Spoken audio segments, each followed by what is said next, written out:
should be live. We should be streaming on all platforms. Instagram's not responding. It did this last week. So if anybody here is an Instagram expert and know why it's doing this, then please let me know. But while I faff about with that, Jack, why don't you introduce yourself and let people know who you are, what you do, and what on earth we're doing here? Sure. Hi, everyone. My name is Jack Goree. I am a novelist, freelance entertainment journalist, and writing coach. I write books about mostly mysteries about young people who are trauma survivors who discover their power through fighting for justice and getting the answers to crimes that people are trying to keep covered up um and I write for and about trauma survivors. So that's my big thing. Today, I'm here on my other capacity as a coach for other neurodivergent writers. I'm autistic as well as transgender, so I work primarily neurodivergent authors. And I'm here today. Rafi and I are going to be talking about how to finish, when to finish, what to finish, um, and what to say and not to say to yourself if you haven't finished it, what you're working on. So I'm really Yeah. excited about this because I think it's one of the things that I hear a lot from people is, you know, I never finish what I start. I jump from one idea to another, or I don't know which idea to choose, so I don't get started. I think those Mm. are some of the really big blocks that people have when it comes to creating. Yeah, that's right. And as for me, if you're new to watching me, if you're coming in from Jack's Network, or you're just new to my page, into my world in general, my name's Rafi Mendoza. I am the founder of Co-Create, where I offer one-to-one coaching, and I also run a community membership for artists and creatives. And my number one goal is really to empower you to prioritize the art that you want to be creating and be seen and loved for that, and not just the art that you think will sell. Because fundamentally, when we override the actual calling that's there for what we want to write, what we want to draw, what we want to paint, what we want to create, what we want to, what we want to perform, then we're neglecting or betraying a part of us. And so that's what I do. I work with people on a one-to-one basis, and I also work with people in a group setting in my community, which is mostly designed for people who have a creative drive and want to prioritize time and space for making their art, but it's hard because there's a million demands on your time and your energy and your resources. And so that community is there to really encourage you and support you on a daily basis to show up and prioritize the things that really matter to you, like your creative work. And actually, I met Jack in another business community, and then shortly after that, he joined my community. And we've just been wanting to collaborate on a myriad of things, and this was a really big topic because, like as you're saying, with the people that we work with, one of the the kind of like a gnarly moment in the creative process is that finishing part. Like starting a new idea and starting a new project is super exciting. Like, that's almost like the easy part. Sometimes people are like reticent because they're like, oh, I don't want to start anything, and I'm not good enough, and who cares about my work anyway, and etc. etc. and all of this stuff. Hi, Suzanne. And those are blocks, but they're relatively small blocks when you compare them to the other parts of the creative process, like the messy middle where all sorts of gremlins can come and kind of like bite you and derail you, and then actually getting your project to the point of, well, it's ready to publish, and then you're like, don't, whether you're self-sabotaging or whether your energy's just gone somewhere else completely. And so it's really important to get to know that part of the process for us. And if you're um and if you're kind of experiencing the same response to finishing a project in a patterned way, like every time it's the same, then that's something that we can overcome for sure. But it's not going to be overcome by like beating yourself up and doing the whole hard discipline thing, because that's not really how the brain works, I don't think. So Jack and I will have our own takes on that. I suspect we'll agree on some things and disagree on other things. And I don't know, because we've never had this conversation before. We're doing it live in front of all of you. So, um, so hopefully you'll gain some really useful insight and some things that you can apply to your own process as well, as we go through the conversation over the next hour or so. Yeah. So, before we dive into all the things, like, was there anything else that you wanted to add, just to add, like, to create a little bit of context for people who are watching? Yeah, sure. I just wanted to say there's also a distinction between finishing a draft and finishing the project, and a lot of times people don't even finish the Yeah, draft. And I think there's something important is when we're talking about finishing, um, if you have a bunch of half finished things that you jump from one project to another, not even finishing your rough draft, that's yeah, one issue. And then there are some people who they get lost in the editing process, right? Like they yeah, like they're constantly editing and editing and editing, and I need to fix this and I need to change that, and they never let go of the project and put it out in the yeah, world. If they grew exactly. And what I hear when you talk about that, it's like, like the different ways that we experience finishing as a struggle. Like, and so when you talk about, like, people getting locked into editing, that happens in painting as well. I'm primarily a visual artist, and sometimes I work with poetry as well and with photography, and I could just spend, like, like, millions of days, like, tweaking about and, like, faffing around with it, basically. And so there's, like, the perfectionist thing going in on in there, and then there's just, like, the completely getting bored and doing something else. So, in your experience, as working with other writers, but also with yourself, as for yourself as an artist in the literary sense, but you're also a violinist, right? Yes, Yeah, so we can talk about that too. I was reminded because of the music sheet in your background, and I know I've got a lot of musicians hanging around, so definitely talk about that as well. But yeah, so, like, what are the kind of examples that you've come across, that, like, common ways that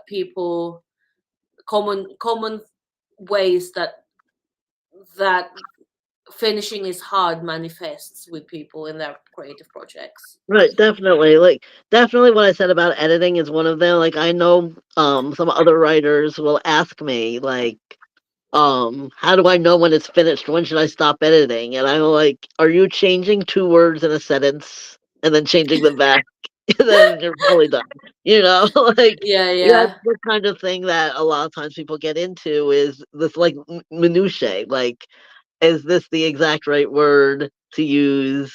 Maybe I should do it this way. No, I liked it the first way. That's one thing. And then there's also like the idea of, well, I'm just gonna jump in and see where the art takes me, which is really cool, but then sometimes it takes you no place, and then you don't yeah. know what to do. Like you're like, now I'm stuck. I can't finish this because I don't know how to get out of this corner I've painted myself into.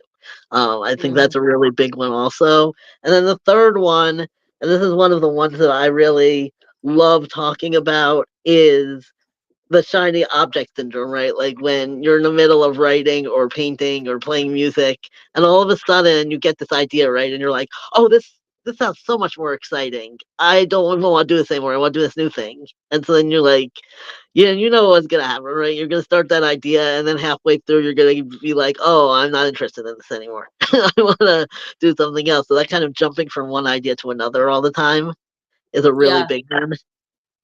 Yeah, so what I hear when you talk about that is, like, there's, like, the perfectionism thing that we talked about, but then there's also, like, the dopamine junkies. It's the other Yeah, way for me to kind of conceptualize the shiny object syndrome, because the reason we look for shiny objects is usually because we're looking for, like, that extra little bit of stimulation. And for me, I think another example that I see so often is, you know deep in your heart, like, you've done the editing, it's finished, that not only is the draft finished, but the editing is finished, right? right, But so that what's the next step after that? It's right. publication. Right. whatever it is, it's sharing it. And so I'm starting to kind of put together a framework that I'm seeing it around the creative process. So like you go through the initial stage of like collecting information and like gathering ideas. That's like the beginning phase, and it's really exciting, and there's a lot of Right. inspiration, and there's a lot of movement, and there's a lot of energy, and it's flowing, and it's, everything's exciting, and it's what a wonderful time to be alive kind of place.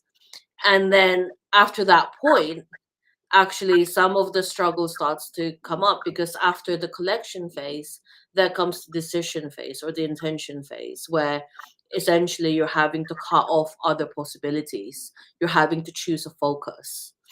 Right. um okay, like I've gathered all of these ideas, I've got all of these thoughts, and this is the project I'm going to focus on. It's going to be a book, it's going to be a painting, it's going to be an exhibition, it's going to be an album, whatever, right? But you make a Right. decision, and in so doing you cut off all other options. And then from there, you then get into taking action, so you start doing the stuff, and that gets to be exciting. And hi, Jen. And that gets to be exciting in and of itself, because you're like kind of building momentum, and you're doing that. And then we're going into like the finishing stage, where like the next thing that you need to do once you've completed all those actions is publication. After Right. publication, we go into reflection and really looking at, okay, what worked and what didn't work. But a lot of the time we don't even get to that point, because like we skip to the reflection part and like start analyzing everything that's wrong with the project, Right. to talk ourselves out of like of publishing it. And so it is almost like this, we want to keep ourselves in a loop, we want to keep ourselves working on the project in the action stage, because once we publish it, there's a kind of like a risk involved, like, Right. because Definitely. you're making it public, and it's out there, it's done, it's published. Like, I know with self-publishing you can kind of go back and edit, but it's kind of like, it's visible, it's out in the world, and you can't control how people are going to receive it, not really. Right. And And that's where the self confidence piece I think is really, really yeah, important because yeah, yeah, I think, um, especially both with self publishing and with traditional publishing, because traditional publishing especially you send your work out like to agents or whatever in the writing and world. then they rip it to shreds, right? And a lot of times you don't even get a response or you get a, "Oh, this Yeah, didn't really grab me," or and so it's really yeah, easy to get discouraged and to be like, "Nobody likes my work is shit." But, yeah. but you've got to have that faith in yourself and in your work, and I've experienced this with self-publishing also, like, I published Open Secrets, it was the first mystery I'd published, so I was really nervous about it, like, I was like, "What if what if I just can't write a mystery? Like, what if I, because I've never written one before, maybe it's gonna suck." And it really did help me to have like an editor who was reading it, who was really enthusiastic about it. After the first round, she gave me some suggestions. I made a lot of suggestions, and then she was like, "Oh my gosh, this is so good! I really like it," and that helped me get that confidence. But you really will need to have it within yourself, because otherwise, what happens is it's a fact of publishing life that your work is not going to be for everybody. So there's always going to be In all somebody. domains, right? Not just in Yeah, literature, but like, yeah, music, visual yeah. arts, like even like in business. I was having a conversation with somebody called Charlene last week on a live, and we were talking about rejection sensitivity when it comes to selling. And for me, the business equivalent of the publication is like selling it, Right, getting on calls with people and saying, hey, this is what I'm offering. Do you want it? right. And Yeah, like, it's the same thing no matter what and the same thing with your art, once you put your art out there because you want people to see it, you still have to, like, be like, "Hey, I have this art." You can't just, like, throw it on Amazon or Etsy or wherever and be like, "I hope people find it." You yeah, know? no, that's right. You have to, and that's the thing. And even once, like, and I really like have been kind of like pondering on this idea of selling since we had that conversation, because like once you put, even if it's like an exhibition, say, so you're not necessarily going out to make a sale, you're just like having a show, and you just Right, want people to see the final product of what you've been working on. Maybe it's like amateur theater or whatever it is, so like the objective isn't really like, to make a profit. But in the process of doing that, in the process of making your work visible, you're still selling people on an idea. The ideas that are in your books.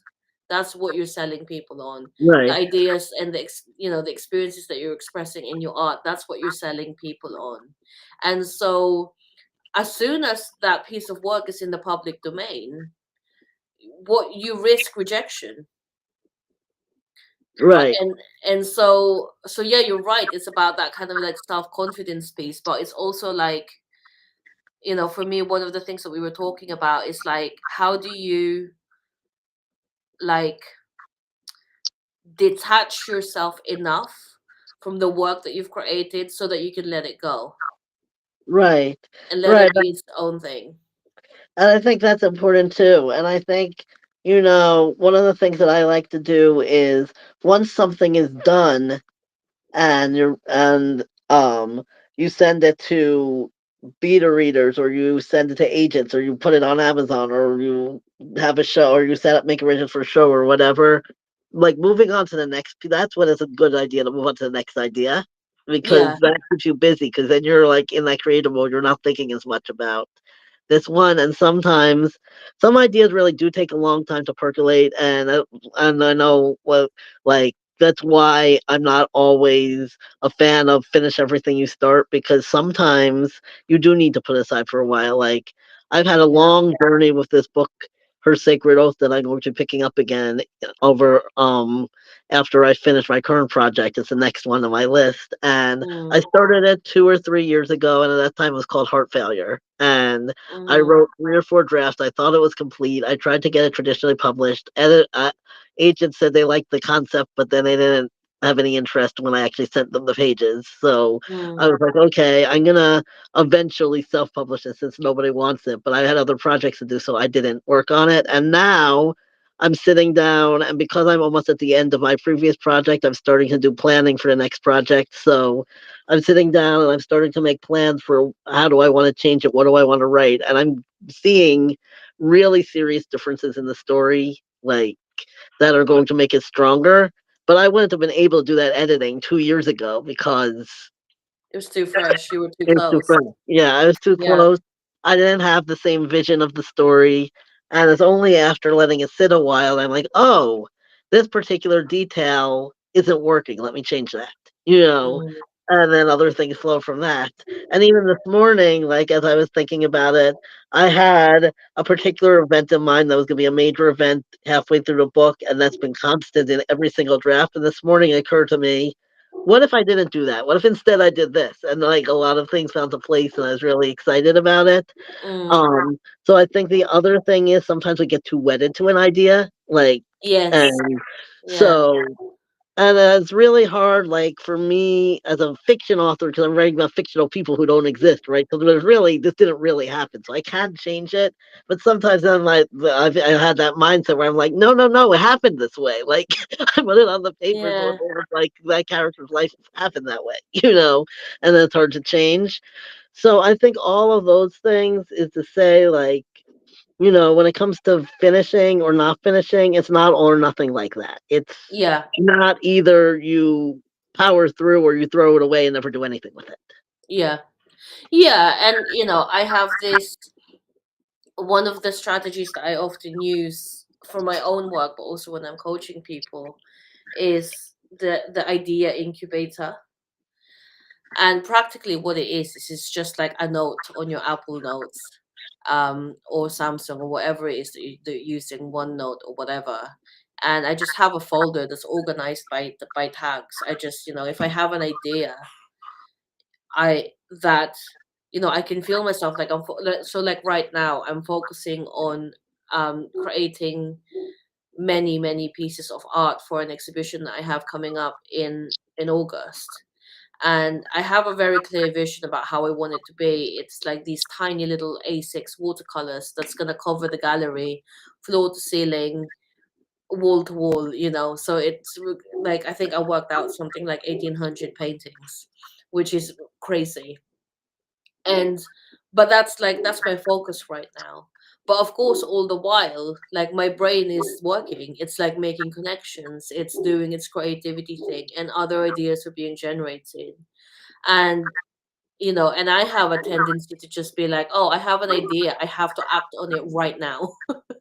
Right. and, I think that's yeah. and it's like idea to action in zero to 100 kilometers an hour, like every single time. And it's like, it's not a sustainable way to function, right? No, And yeah. so I came up with a system which I call the idea incubator, because then when that happens, I can make a note of that idea.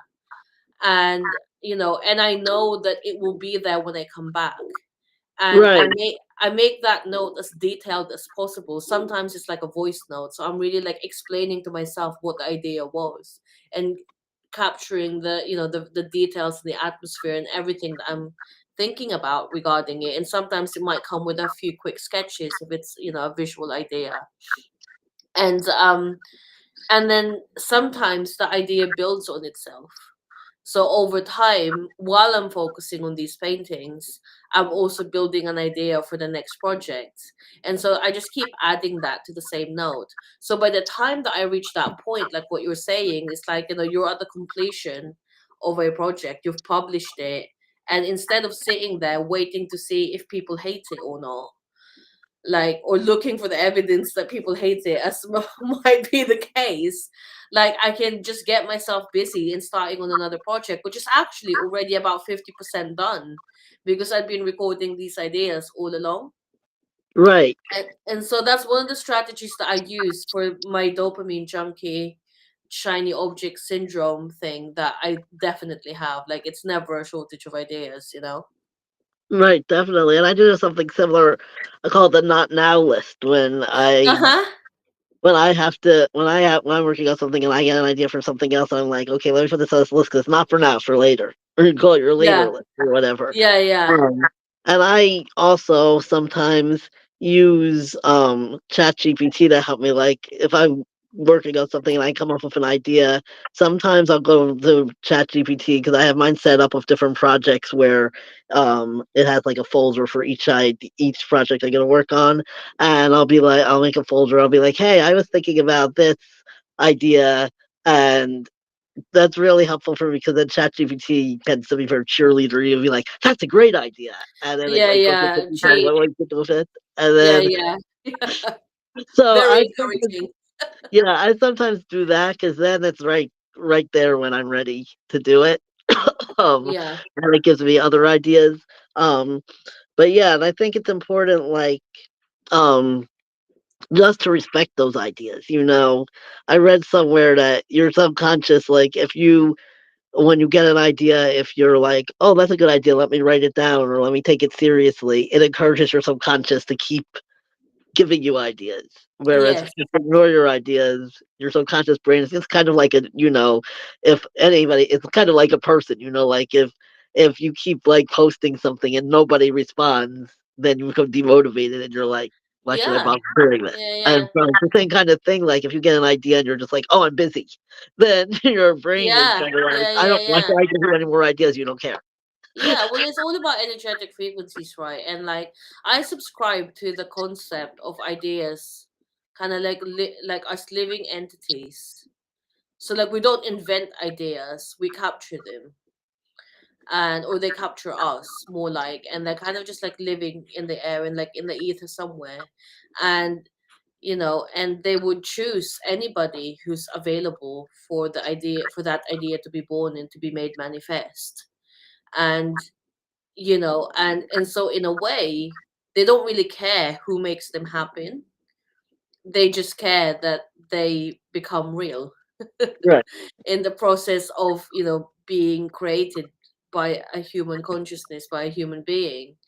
And you're right, like if you're constantly dismissing ideas that are showing up, like you're essentially sending out like a frequency, or you're sending out a message that you're not open for ideas to find you. And they don't care, they're very neutral, they'll just go find somebody else. Right. And sometimes there's a certain idea that just like wouldn't leave you alone. It's like it's there every night, it's there every morning, you're trying to ignore it but you're failing. And those are interesting because quite often there's a part of you that is wanting to ignore that idea, and yet another part of you, like a subconscious part, is, has made a link with that idea because there's something about following that through that actually you need for your own healing. Right, So, it's kind of like you're always at in a bit of a dance with your conscious and subconscious consciousness, if you know what I mean. right. Yeah, I know what you mean. And I think Yeah, it's true. There are some ideas that seem like they're really meant for us, like this idea. And I know when I wrote Reinventing Hannah, it was an idea I just could not let go of. I was working on another project at the time that I wasn't all that interested in. And I was kind of like, I gotta get this project done so I can work on this one. And um that idea was my first book and it took me like 18 months to do, but I like persevered and got it done. And it really shows like in the reviews, most of the reviews are positive. Once in a while I get a 1-star review, but most of the reviews are like, I really loved this book. This was really helpful for my healing, kind of stuff. yeah, And yeah, so I kind yeah, of feel like that idea was like meant for me. yeah, yeah, for sure. And yeah, there's definitely those. And I mean, the idea for my business, co-create, like I've had that since 2020. And I wouldn't say I was ignoring it because I was constantly taking notes about it. But it took me 4 years to go from like having the idea, developing it, and then actually launching it and like making that final commitment that it's like I'm gonna make this happen. This is going to be the thing that I'm gonna dedicate my life to because it's aligned with my purpose and my vision, which is also like another part of like how, you know, we kind of like gauge how to choose ideas. We'll go into that in a minute, but it's like it I like simultaneously I was going through like a number of different blocks of why I wasn't launching the business because of, like rejection sensitivity, wanting it to be Mhm. perfect, and like the kind of like sticking to what I know with the design agency, which is what I did for 10 years before I launched this new business. And which is essentially in my own way of doing focusing on the art that sells, which is designs for other people, as opposed to focusing on the art in the business that I really wanted to create. And so Right, I went through that process and I definitely had some blocks that I had to overcome. And simultaneously, it probably did need that long. And I needed to go through that journey for me to be able to create something that's cohesive enough that was ready to be published. Because I think one of the other things as well, when we talk about, the process of creativity and ideas, particularly at the beginning, it's very easy to get super excited about something. And then you tell people, and then people don't get it because the idea isn't um old enough or strong enough or like um uh robust enough to be right, shared. Only right, you get it because it's your idea and the idea was meant for you. So when you share them too early, not only is the idea itself vulnerable to being kind of like morphed into something that it didn't want to be, but you are vulnerable. And so that's, I think, a lot of the time where people experience that rejection because and then, they come out of the conversation or the interaction thinking, oh, nobody gets me, my idea sucks. And that's not the case. It's just you didn't communicate it in a way that it was going to land because it's too early in the process. So right. sometimes we do have to wait, right? Right. We definitely do. And I think it's also really, really important that you be protective of your ideas, that you don't share them with people who are going to tear them down. Yeah. It's really important that you're careful who you share your ideas with, and a lot of times it's better not to share with anyone until you had some time to work on it. And Yeah, another, yeah. Yeah, definitely. Or yeah, like just be really selective with who you do share it with, and yeah, that's also one of the reasons why I felt so called to create the membership that you're a part of, the co-create space, because you do need to bounce ideas off of other people, but you want that to happen with people who have a fundamental understanding of how the creative process is and the Yeah, experience of being in that creative process, and who are going to be respectful of those ideas that you're sharing at right. the stage, Right. That's one of the you things that know. I found too, yes, that I definitely are I'm learning about because I have one friend who sometimes likes to read my books as I'm writing it, and she's very positive and she loves it, and that's helpful, and I feel motivated by giving it to her. But the problem is my first draft and my last draft are gonna be so different. There's gonna be so many things I'm gonna change, and the story is not gonna be the story that she's reading now, you know. Yeah, yeah, yeah, Can kind of interfere with the process because once you show it to people, it can feel like you're wedded to that way of doing it. yeah, yeah, yeah, exactly. So, so just to round out like that portion of the conversation for people who are just like joining in, like, so we talked about, the kind of like the three classic ways that the struggle to finish a creative project shows up. There's the perfectionism, where you get stuck in editing whatever it is that you're creating. There's the kind of abandoning your work for the next shiny object, dopamine seeking pattern, which is my thing. And also this kind of like this fear of making the work, declaring a work finished in case it gets rejected for what it is. With all of that said, you mentioned earlier that, maybe like, do we need to finish every idea that there is? And we talked about the idea incubator, and we talk about like, kind of having a focus, and while still giving time and room for other ideas to happen. But are there times where, you're working on a project and it's a legitimate decision to just say, actually, I'm not going to finish it. I don't want to. And, it's just not right. Like, how do you determine Right. Yeah, a I think block that's versus like an alignment issue?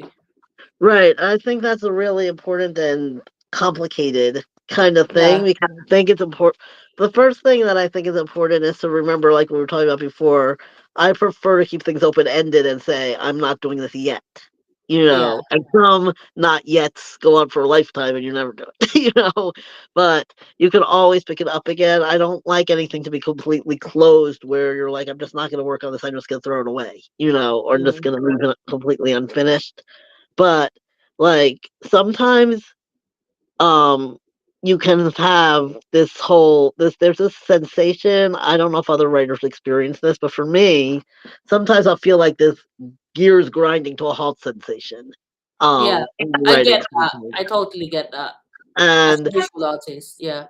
yeah, usually that means that something earlier in the work is not working properly, and so it's led to a point that that's completely not the way the work is supposed to go. So, um, I've come to recognize that as not writer's block, which I don't really like that term, but more of it's a signal, hey, you've gone off course, and it's kind of like, a road is closed, so you have to take a detour, kind of Yeah. thing. Yeah. So, Yeah. it's kind of like that. It's kind of like this feeling um, like you're in a car and the car isn't starting or the gas isn't moving or something, and that's a signal to me to back up and try to figure out what went wrong. Sometimes you can't figure it out, and you start feeling like it's a chore to write this. I hate writing it. I'm not having fun anymore at all. That's a sign to put it aside, at least temporarily.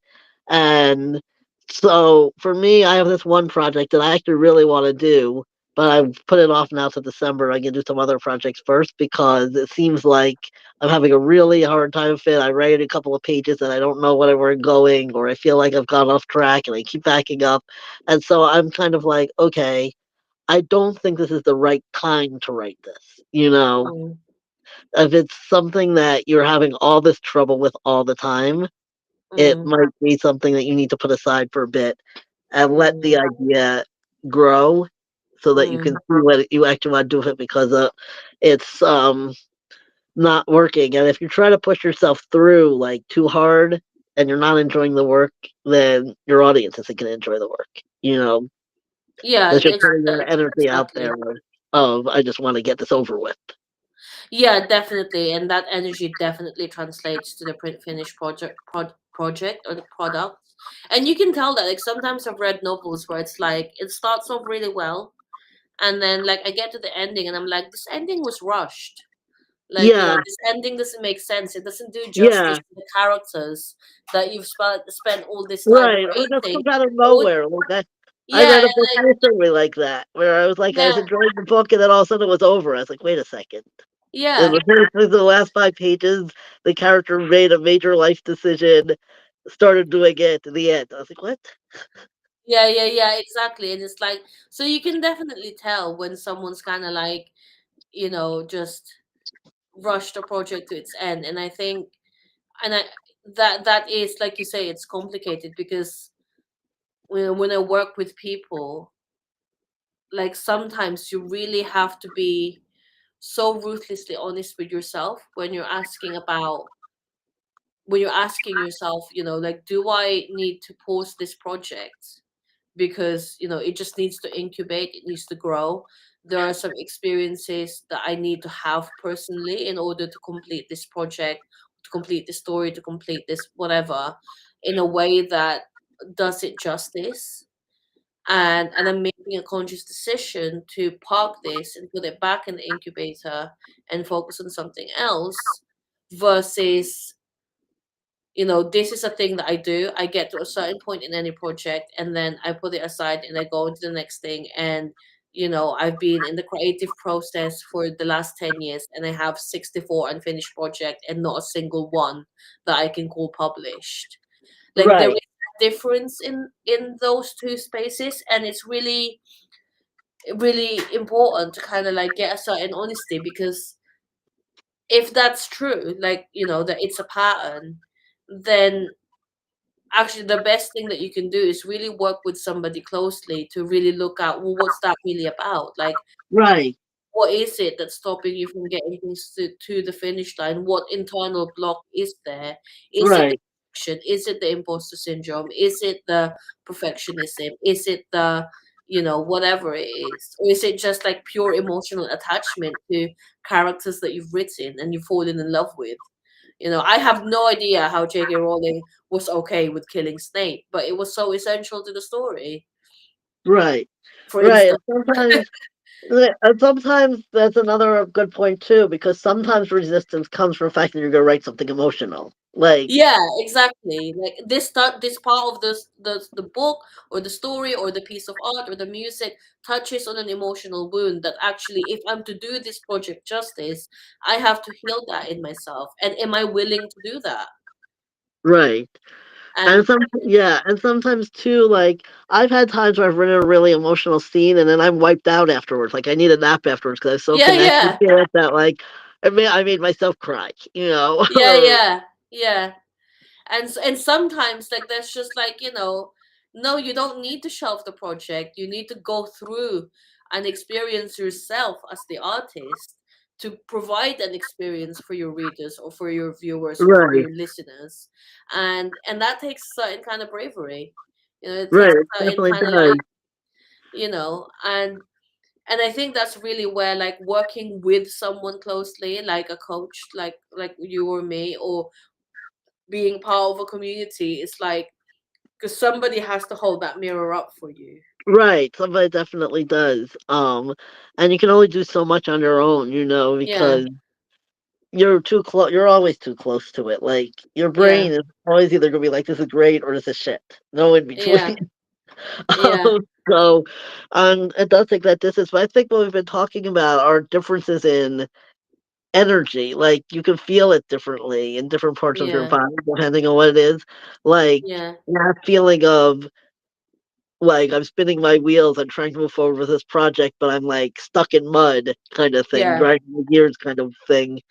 Feels different than I'm just bored with this project and I want to go on to a new idea. Or yeah, yeah, or yeah, I never finish anything. And I really encourage people to get rid of those all or nothing kinds of statements too. Like, yeah, exactly. And like really assess, is it true?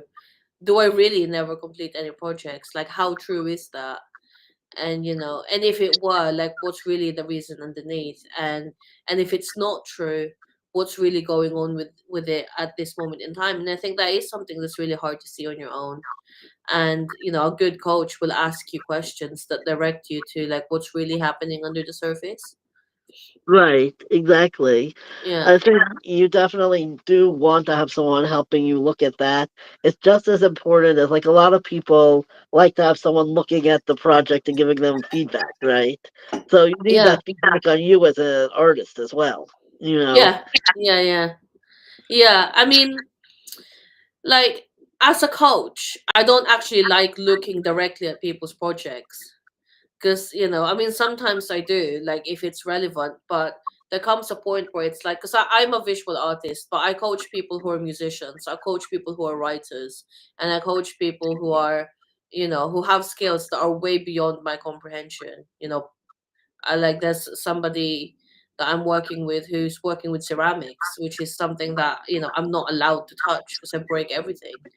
But it's like, this is what I tell myself.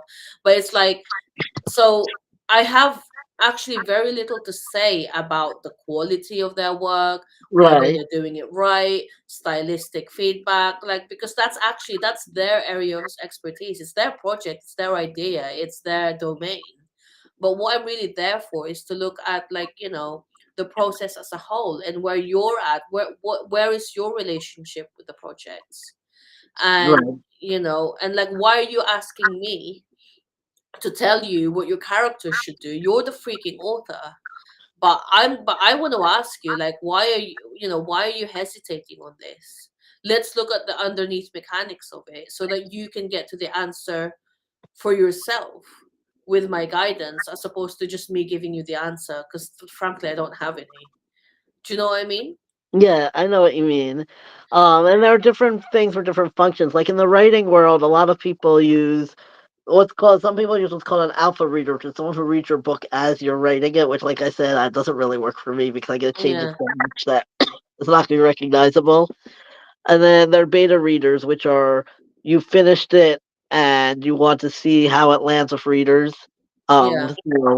Ideally, these are people who are in your target audience. Like, it doesn't do you a lot of good to ask your friend who hates fantasy to read your Yeah. Yeah. fantasy. Yeah. That's not, you're not going to get great feedback that way. Yeah. Yeah. Um, It doesn't make any sense. Yeah. so you Yeah. want, and then there's what's called a developmental editor, which is a kind of editor, and I do this kind of editing too. It's one of the services that I offer, where it's basically you pay the person to read your book, and they point out not only what they liked or didn't like about it, but how does this match what the expectations are for the genre, or what was confusing. Here's um here's the problem with this character. Here's what I liked about this character. Here's this Yeah. character isn't really necessary. Maybe you can get rid of them. All those kinds Yeah. of things to try to help That's you right. like shape it. Yeah, Um, yeah. And I think that's the key difference between a coach and a developmental editor, Definitely. and they perform completely different functions.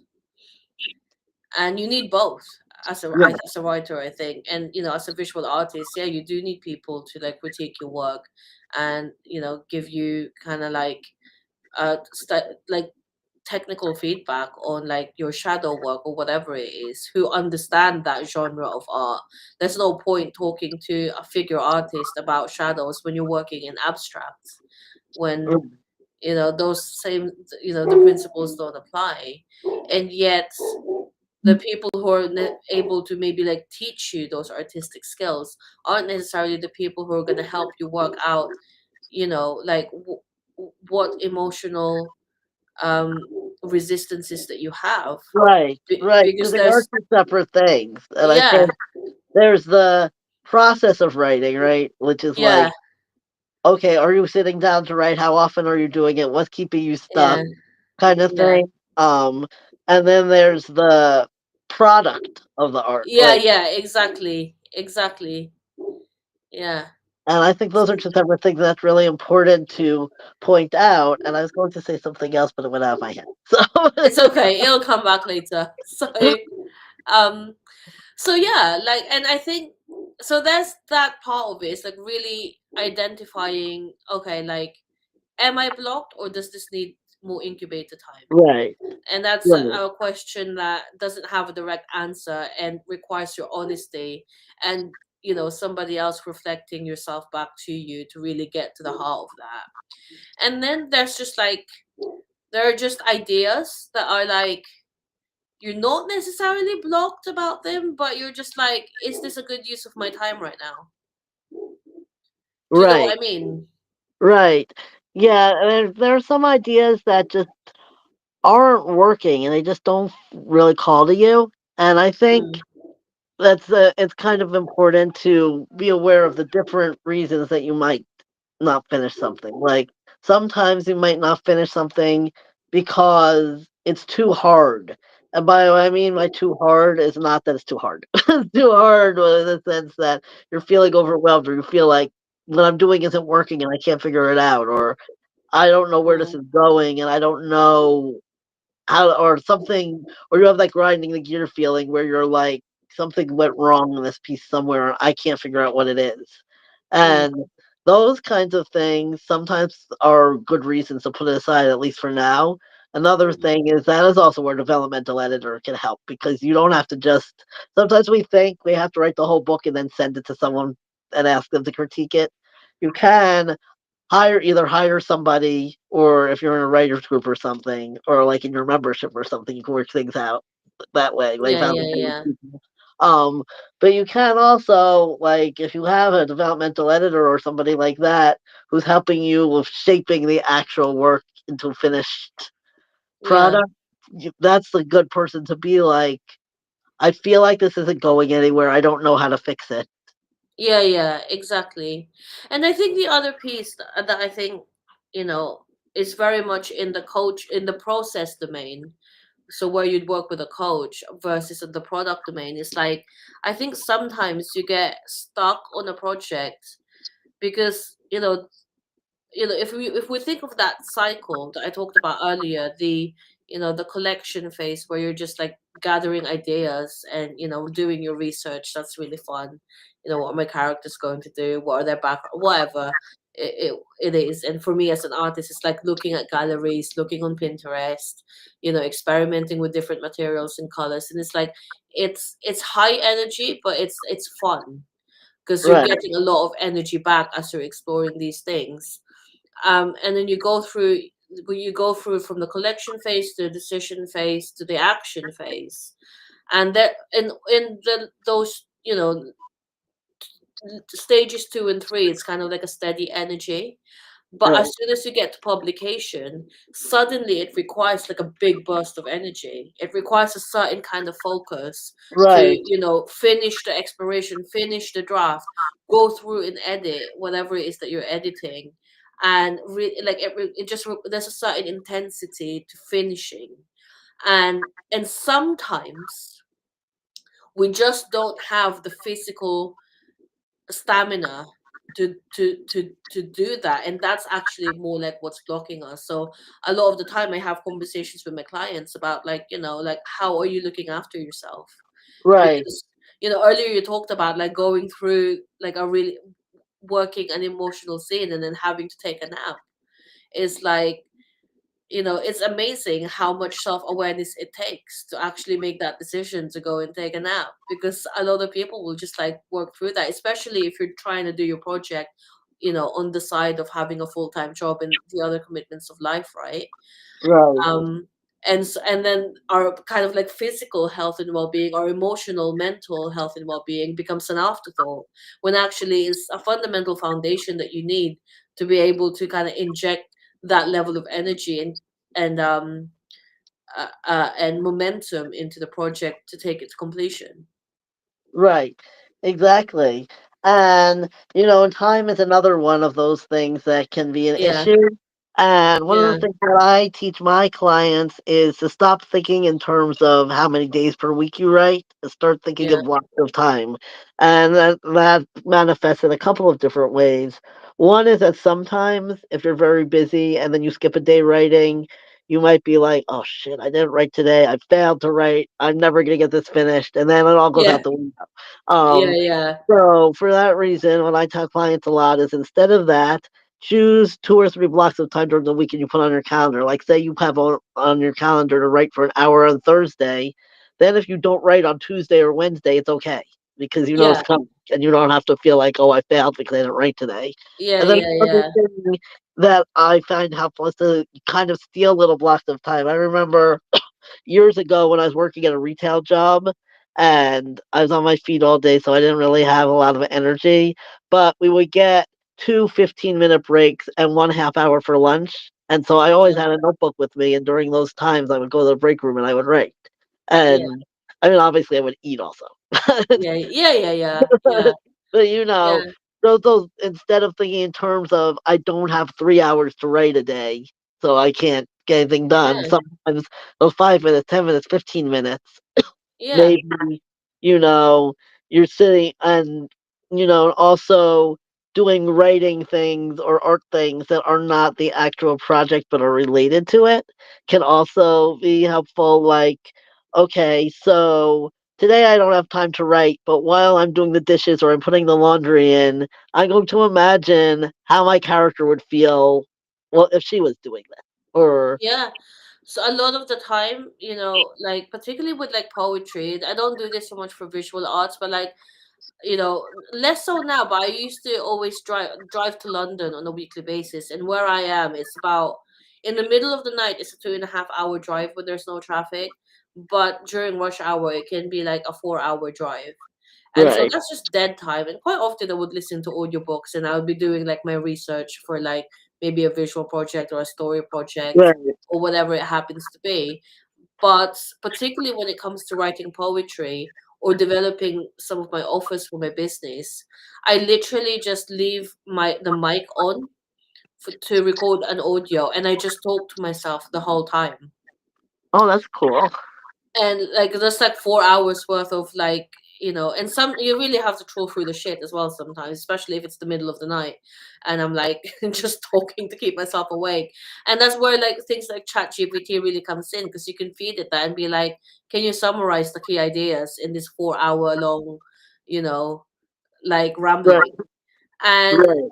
and then you read it and you're like, I'm a fucking genius.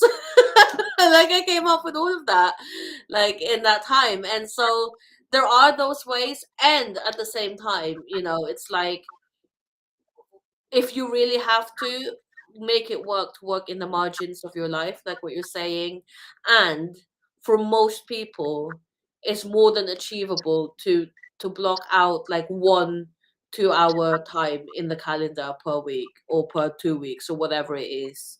Right, And really just like hold that time sacred, which is also like one of the things that I wanted to make sure I had in my space in the membership, to have those co-create sessions where people can come and just like, I've got 2 hours, I've got people working with me, and I'm gonna make these 2 hour count towards my creative project, even if that happens once a month. It's time that you've made for yourself.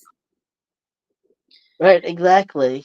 And I think that's another thing that stops people from finishing sometimes is not having the boundaries around their writing that they need to have. So they're Mm. constantly getting interrupted, Yeah, um, and so they don't get it done. And that's something that can be really difficult. Like maybe you have kids, or you have obligations with your kids, or you live with family and you have other obligations, you know, and it's really important. Like, even if your writing is a hobby, not everybody is doing it as a career, right? But even if your art is just a hobby, that time needs to be taken just as seriously as if it were your yeah, job. yeah. So, Yeah, yeah, for sure. People say that about date nights for couples, right? Make sure that time is sacred. Make sure that the time with your kids are sacred. Like our employers, if you have them. I haven't had one in a while, but your employers, if you had them, they would insist that you focus on your work during work hours. And so actually it's no different for your creative work. right, You make that time and you honor it and you keep it sacred, and when it's done, it's done, and when it's on, it's on. right, exactly. And I find that, like, for me, the two things are like you have to have the boundaries not only to make sure that other people don't take over your writing time, but also so that Mm. you don't get into this hyper focus and do it so much that the rest of your life is Falls apart. falling apart. Yeah. That's one of the things. Yeah, absolutely. And that's where health and well-being comes from as well, right? And like just this morning, actually, I was doing a talk um, on in a Facebook group called Rebellious Business Network, and I was delivering a workshop on the seven energy centers. And we're all familiar with like physical energy, emotional energy, and mental energy, and the things that replenish those energies, like those types of things that are restful for those energies and things that deplete them. But there are actually four other energy centers that I work with, which is your creative energy, social energy, sensory energy, and spiritual energy. And all of these areas need activation and rest. So, you can overuse your creative energy. You Right, can definitely overuse, and we do regularly overuse our mental energy in today's society. And some of the tiredness that comes up, particularly when you're hitting that block towards finishing, and the experience of the resistance is tiredness. That might just be overexertion and creative energy, and like too many days on the trot on hyper focus. And right, then, but instead of acknowledging that and taking a break and maybe doing activities where we're consuming art rather than creating it, or taking care of ourselves in a sensory way, or taking care of our physical bodies and moving and that kind of thing, we just decide, oh, I'm blocked, that's it, that's the end of the road, goodbye. right, And it's like, well, like, actually you just needed to have a bath and have a nap for like right. 2 days, and then you'd have been fine. Like, do you know what I mean? Yeah, I know exactly what you mean. A lot of times it does just take that walking away, and I know, like, for me, for hyper focus, it's like I'll start at like 11 o'clock at night. I'm like, okay, I'm just gonna write for half an hour before bed, and then it's like 2:30 in the morning, Yeah, you know, and then I have to get up yeah, early the next morning, and then it's like I'm useless. yeah. And then you're useless for like 3 or 4 days, and then you haven't done any writing, and then and if you're not conscious of that, you'd be like, oh well, I'm just not a writer. I'm too inconsistent, and you make up all of these stories about Right, yourself when the reality is, you know, you just need to take care of yourself. right. You definitely do. Like, a creative energy is like any other kind of energy. It does get depleted and need to be Yeah, replenished. And yeah. that's where I think we have to, um, I don't like to say have to about anything, but I think it's best to replace this whole paradigm of I don't finish or I do finish with something more open, something more cyclical, something more like what do I get done in each creative cycle, you Yeah, know? yeah. And again, that's like why I've been kind of developing this like creative process cycle, because it's like, yeah, you go from the space of collecting ideas to making a decision about what you're going to do with the ideas, to taking action, to publication and completing, and then reviewing that. And part of the review process is going, okay, well, how is it, where's it, like, how are we doing with this project? And Right, and they kind of nest this process, like there's those steps for the whole project, but in each stage of the project there's like mini versions of those. You get to a chapter and then you have to review, am I in the right direction?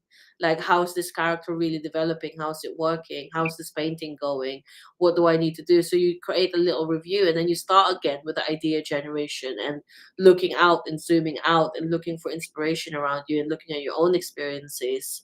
And you make a decision to pivot or not pivot or adjust slightly, and then to continue taking action. So this thing keeps happening.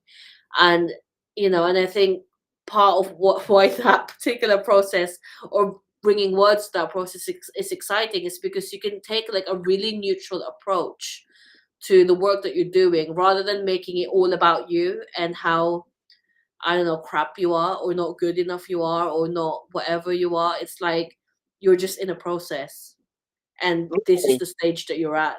right, exactly. It's kind of like planting a seed, right? You're not gonna have an apple tree that's in full bloom a month after you planted the seed for the apple tree, right?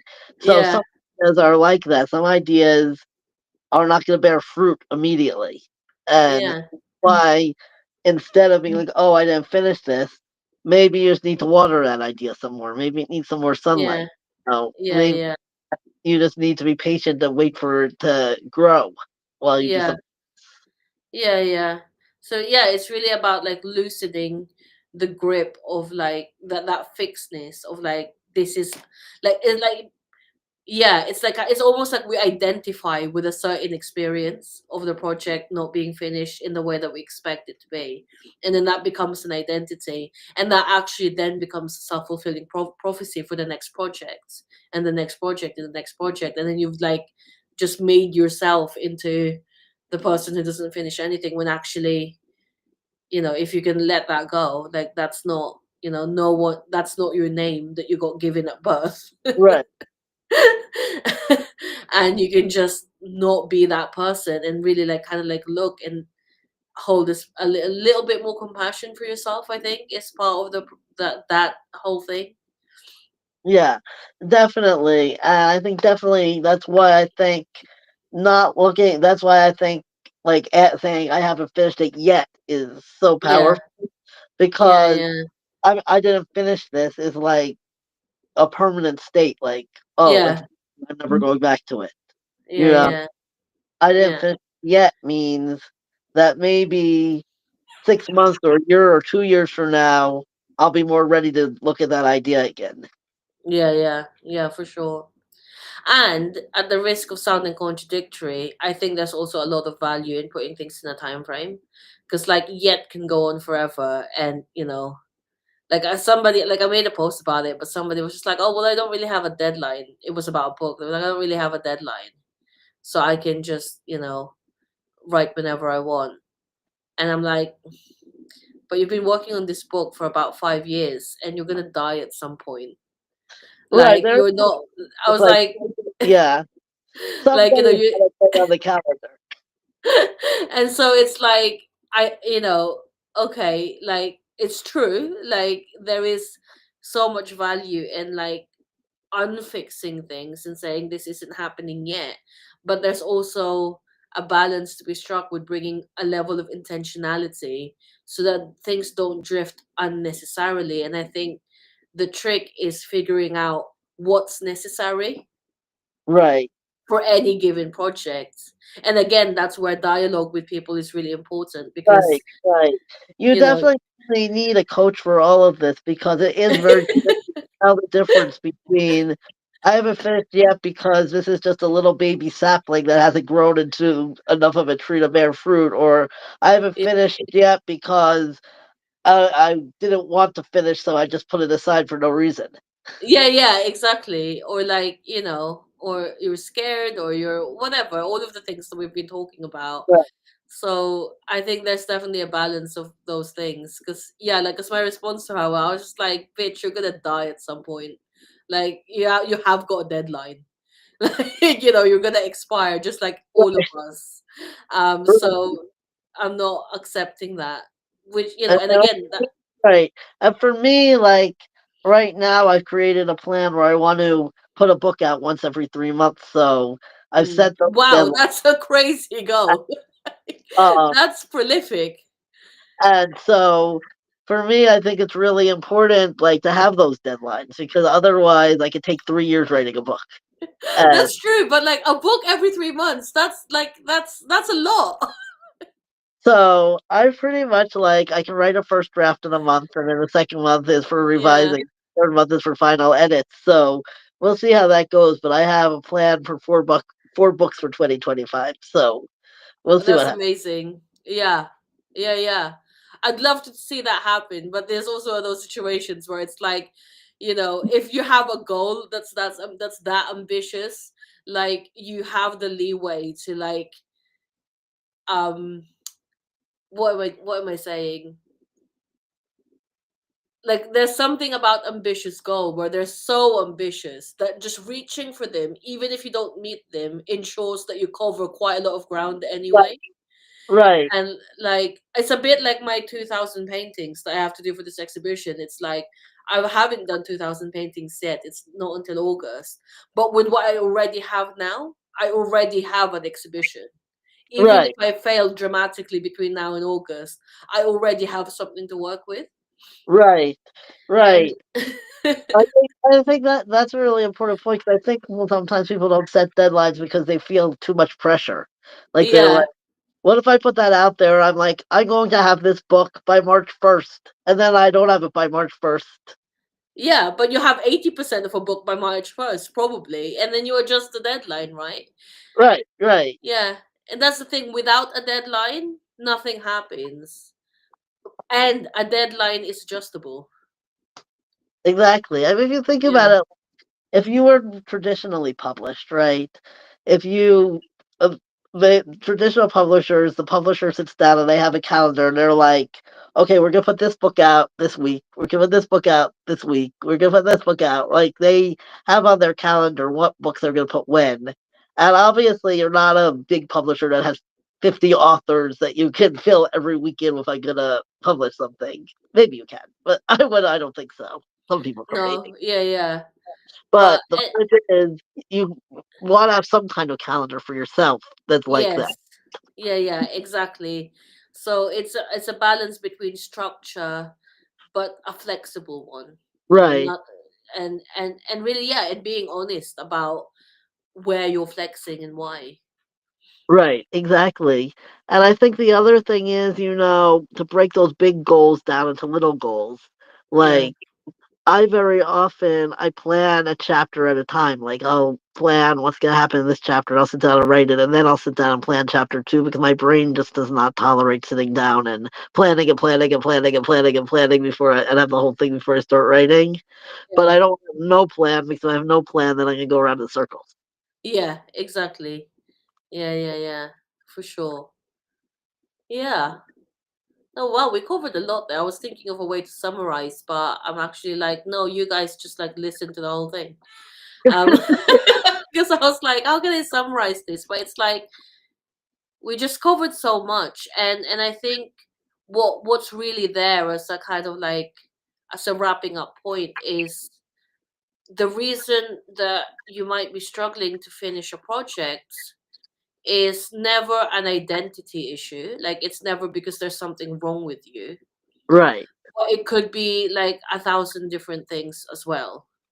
right, It's never that there's something wrong with you, but it could be blocks around perfectionism and shiny object syndrome and rejection sensitivity and just your life asking you to heal a really big emotional part of your personal history so you can move on with the project. And it could also be a practical thing like lack of structure or like, and so on and so forth. And because it's so complicated, the best way to actually overcome some of these things is to make the commitment and make the investment to work with somebody, both in the process domain, which is your coaches and your mentors, and in the products domain, which is things like your developmental editor and your gallery curator and things like this. And I think gone are the days where you kind of just raw dog this on your own if you're serious about getting your work out there. right, We all exactly. need support in some way because human beings are not very good at keeping themselves honest. It's just part of who we are. Right, exactly. And that makes me think of the other thing is that a lot of times I think we have this limiting belief around art being like this luxury, or being this thing that you Oh have to be yeah, really wealthy for yeah. people to be able to find it, or that kind of thing. And I think that can get in the way too, because a lot of times we've internalized this idea of, I should be doing something useful or Or productive. productive. Yeah, exactly. Yeah.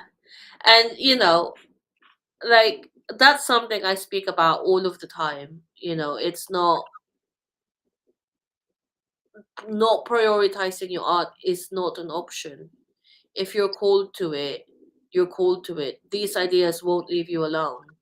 Right, You're gonna keep entertaining them because it's in your blood, it's in your DNA to do this.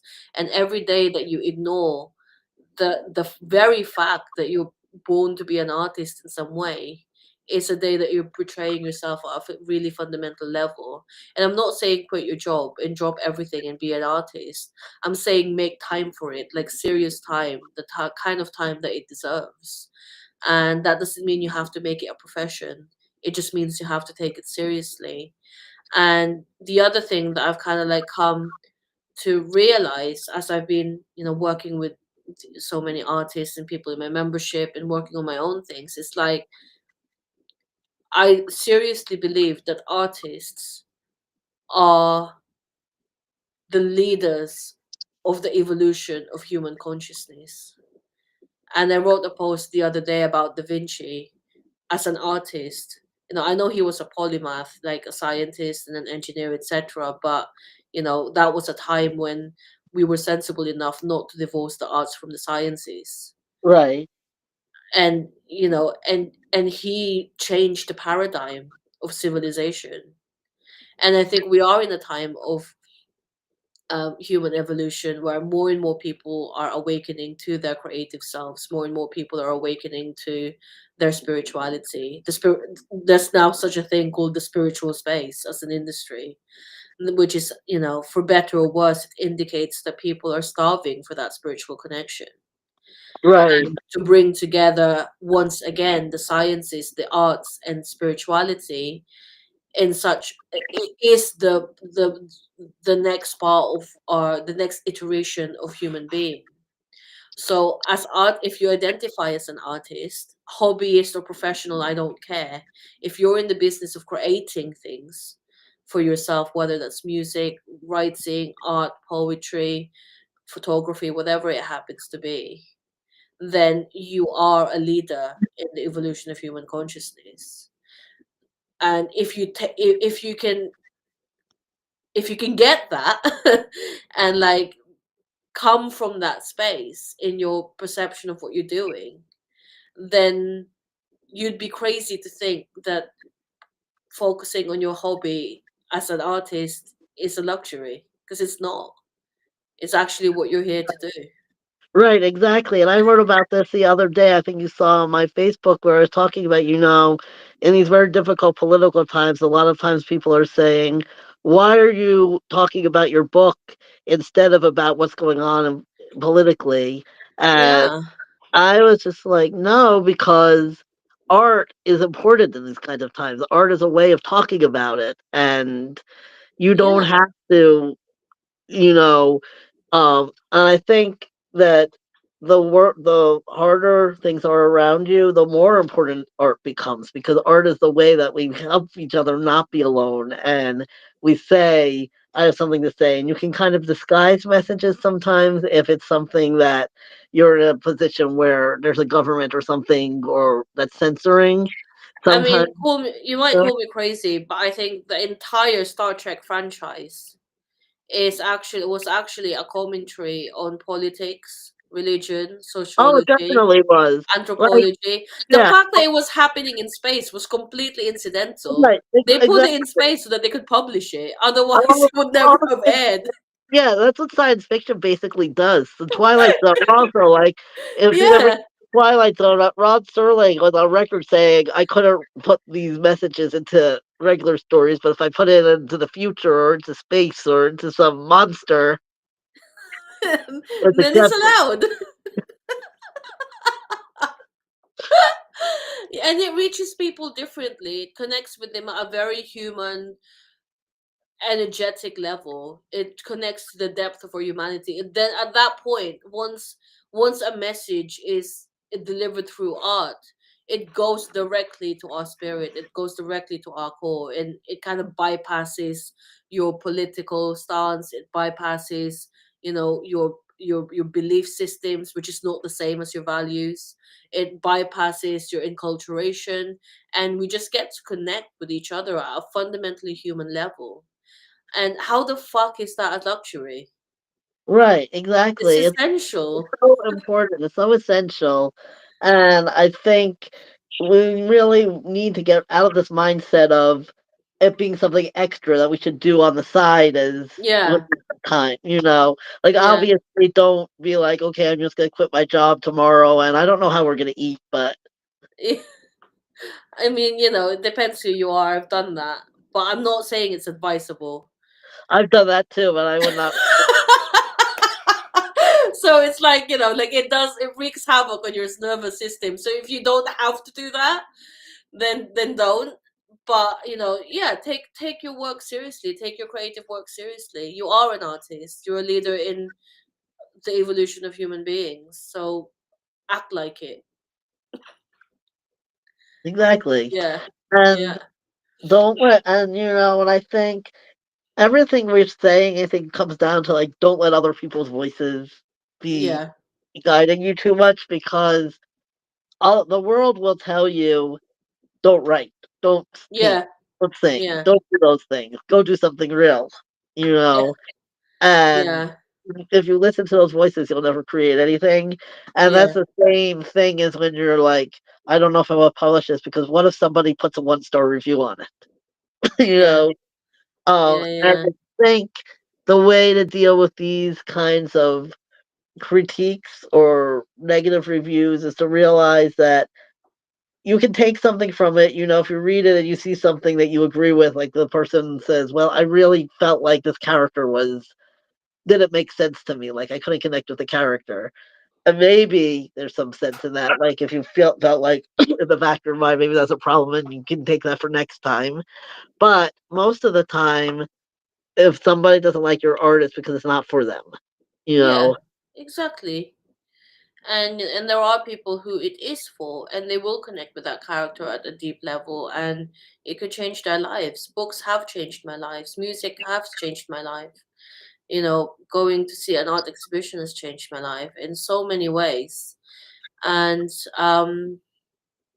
and yeah, so I think that's a great parting note. If you have a project, and if you really tune in, that you're kind of kidding yourself and you actually do want to complete it, and you need some support in order to do that, then work with us. Jack, why don't you tell us about how to best connect with you, and anything that you've got on offer that people can hop in on? yeah, definitely.